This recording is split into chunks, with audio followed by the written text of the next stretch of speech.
নমস্কার।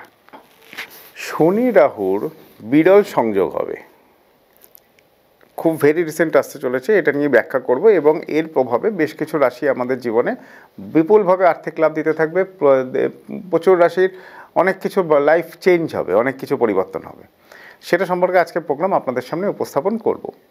রাহু বর্তমানে মীন রাশিতে অবস্থান করছে এবং কুম্ভে শনি তার যাত্রা কয়েকদিনের মধ্যেই ছেড়ে মীন রাশিতে প্রবেশ করবে। এটা আমরা মোটামুটি জানি। মীন রাশিতে শনি রাহুর যে সংযোগ হবে, কিছু কিছু রাশির ক্ষেত্রে মানে তাদের প্রবল ভাগ্য উজ্জ্বল হবে। এবার আমরা জেনে নিই যে কোন কোন রাশি আমরা গেনার হব সেই সম্পর্কে। এবং এইটার আগে যেটুকুনি পার্টিকুলার বলতে হবে সেটা হচ্ছে আমাদের গ্রহগত গোচরের প্রত্যেকটা প্ল্যানেটারি যে গ্রহগত গোচরগুলো হয় তার একটা নির্দিষ্ট বিশেষ অবস্থান রয়েছে, একটা নির্দিষ্ট ব্যাখ্যা রয়েছে। 12টা রাশি যে কোনো ট্রানজিট কিংবা গোচরে প্রভাব ফেলে থাকে। যে কোনো সময় যে মুভমেন্টে যে মানুষ জন্মগ্রহণ করছেন তাদের জন্মকুণ্ডলীর ওপর ভিত্তি করে, অর্থাৎ তার জন্মর অবস্থানের ওপর ভিত্তি করে বা গ্রহের যে সন্নিবেশগুলো হচ্ছে সেই সন্নিবেশে কোনো না 12টা ঘরে কোনো না কোনো জায়গায় কোনো না কোনো গ্রহ প্রেজেন্ট থাকছে। তাহলে এই প্রেজেন্ট একটা নির্দিষ্ট সময়, এই প্রেজেন্টস গ্রহগুলো এক একটা নির্দিষ্ট সময়ের ব্যবধানে এক এক রাশি থেকে আরেক রাশিতে মুভ করছে। তখন আমাদের প্রত্যেকটা মানুষের জীবনে তার কিছু না কিছু প্রভাব পড়ছে। গ্রহগুলো তার রাশি পরিবর্তন করছে এবং এই রাশি পরিবর্তনে তাদের গ্রহগুলোর অর্থাৎ বন্ধু অর্থাৎ মিত্র রাশি এবং শত্রু রাশি এর মাধ্যমেও কিন্তু গোচরের একটা অবস্থান সংযোগ তৈরি করে। এই সংযোগে গ্রহগত অবস্থানগুলোর মধ্যে গ্রহ শনি এবং রাহু তাদের যে পরিবর্তনগুলো রয়েছে, এই শনি রাহু বর্তমানে মীন রাশিতে এবং কিছুদিন পরেই আমরা দেখছি মীন রাশিতে। শনি কুম্ভ রাশিতে তার যাত্রা ছেড়ে মীন রাশিতে প্রবেশ করবে। তাহলে মীন রাশিতে শনি এবং সংযোগ, শনি এবং রাহুর সংযোগ আমাদের ডেভেলপমেন্টস প্রবলভাবে দেবে। অনেকগুলো রাশির ক্ষেত্রে ডেভেলপমেন্টস পাবো। তাহলে আমরা ফার্স্ট এসে যাচ্ছি বৃষ রাশির ক্ষেত্রে। বৃষ রাশি কিন্তু প্রবল ডেভেলপ করবে, জাতক জাতিকাদের ক্ষেত্রে একটা ভালো সংযোগ প্রমাণিত হচ্ছে। এবং একাদশ ঘরে এই যে দুটো গ্রহের সংযোগ তৈরি হচ্ছে, তাহলে এই পরিস্থিতিতে একাদশ ঘর কী ঘর আমরা জানি প্রত্যেকেই, আয় উন্নতি। তাহলে অন্যান্য উৎস থেকে বিভিন্ন ভ্যারাইটি সেক্টর থেকে আমরা বৃষ রাশির জাতক জাতিকারা আর্থিক উন্নতি লাভ করব। কর্মক্ষেত্রে একটা বিশাল স্কোপ কিংবা আর্থিক উন্নতির জায়গা পেয়ে থাকবো। যেই টাকাগুলো ব্লকেজ হয়ে রয়েছে বৃষ রাশির, সেই টাকা পুনরুদ্ধার হবে এবং নতুন কোনো ইনভেস্টমেন্ট আপনার ক্ষেত্রে অনেক ভালো স্বস্তি দেবে। এই সময় পার্টিকুলার যারা রিয়েল এস্টেট কিংবা শেয়ার কিংবা ফাটকা ট্রেডিংয়ে ইনভেস্ট করতে চাইছেন বৃষ রাশির জাতক জাতিকারা, তারা কিন্তু ভালো সাকসেস পাবেন।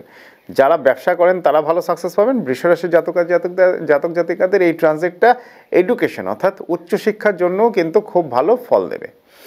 এরপরে আমরা আসছি লাভবান হব যারা শনি রাহুর প্রবল এই সংযোগে, তারা সেকেন্ড পয়েন্টসে এসে যাচ্ছি আমরা মিথুন রাশি।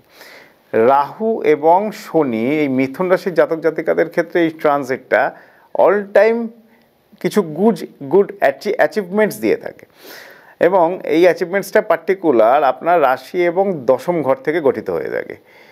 আপনার ব্যবসা ক্ষেত্রে ডেভেলপমেন্টস, কিছু এক্সট্রাঅর্ডিনারি গেন আপনি করতে পারেন, অসাধারণ কিছু বুদ্ধি লাগাতে পারেন। কর্মজীবনে ভালো সাকসেস সুবিধা পেয়ে থাকবেন। কর্মক্ষেত্রে ডেভেলপমেন্টের সাথে সাথে আপনার কিছু ভালো সোর্স অফ ইনকামের জায়গাও নতুন করে তৈরি হবে। পরিবারের লোকদের সাথে সুসম্পর্ক ভালো হবে। শত্রু দমন কিন্তু হয়ে থাকবে। মিথুন রাশির জাতক জাতিকারা 2024-এর লাস্ট পার্ট থেকে যারা শত্রু নিয়ে ভুগছেন, লাস্ট পার্ট নয়, মিডিল পার্ট থেকে যারা শত্রু সংক্রান্ত সমস্যা নিয়ে ভুগছেন, তারা কিন্তু গেনার হবেন, অর্থাৎ শত্রু দমন হয়ে থাকে। খুব ভাইটাল এসে যাচ্ছে আমাদের কর্কট রাশি। কর্কট রাশির জাতক জাতিকাদের জন্য ডেফিনেটলি শনি রাহু যোগ উপকারী প্রমাণিত হবে। রাশিচক্রের নবম ঘরে অর্থাৎ ভাগ্যের স্থানে গঠিত হতে চলেছে এই যোগ, যেই কারণে কেরিয়ার, ব্যবসা, ফাইন্যান্সিয়াল ডেভেলপমেন্টস, বিবাহ ক্ষেত্র, আর্থিক লাভ, ভ্রমণ, সব দিকে ডেভেলপমেন্টস হবে। কোনো আটকে থাকা টাকা কর্কট রাশির জাতক জাতিকাদের ক্ষেত্রে যেটা আটকে রয়েছে অনেক দিন ধরে, তারা কিন্তু ডেফিনেটলি টাকার ব্লকেজটা কেটে যাবে, অর্থাৎ টাকা পুনরুদ্ধার করবেন। এবং একই সাথে উল্লেখ করব ধর্মক্ষেত্রে, ধর্মীয় কোনো কর্মকাণ্ডের সাথে আপনি অংশ নিতে পারেন। সদ্গুরুর দীক্ষালাভ হতে পারে। বিদ্যার উন্নতি হতে পারে, পারিবারিক দাম্পত্য কলহর জায়গা মিটে যেতে পারে। কর্কট রাশির অনেকগুলো ভালো স্কোপ ওভারঅল 2025-এ কিন্তু আমরা ডেফিনেটলি দেখছি। এই কর্কট রাশি যদি একটু বুদ্ধি দিয়ে খেলতে পারে, শুধু কর্কট রাশি না, স্পেশালি 7টা থেকে 8টা রাশি ট্রানজিটে খুব ভালো ফল করছে। এই ট্রানজিট এখন আমি সারা বছরের ট্রানজিট নিয়ে বলছি না, আমি পার্টিকুলার জানুয়ারি, ফেব্রুয়ারি, মার্চ, এপ্রিল এই 4টে মাসের ট্রানজিটটা আপনাদের সামনে মেন তুলে ধরার চেষ্টা করছি।